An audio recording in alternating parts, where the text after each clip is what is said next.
what was square one? Like what was the first thing you're like, this is how we're going to do this? I don't think there was necessarily one thing in square one. I think when we design a new product, we really think about it holistically.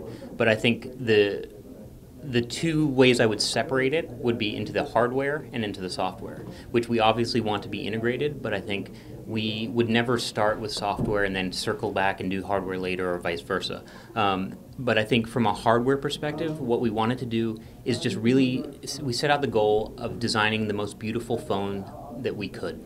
And that came down to selection of materials, creating this new phone that the new HTC One is virtually all metal. So we've overcome a ton of hurdles in terms of RF engineering and manufacturing to really enable this. What's the advantage of the all aluminum exterior, and is it correct to call it a unibody? Yeah, I think it's correct to call it a unibody. It's a composite unibody. So I think the advantage is that when you're talking about an object this personal, we want it to be the highest quality thing that you can possibly make. And the reality is, if you look at taking a phone that's made all of plastic and has different parts, and those parts are snapped together, glued together, sometimes screwed together, you can get that lower quality, creaky feeling. And the reality is, plastic just doesn't have the same quality feel. Metal is something that has been used in high quality objects and things that people own forever.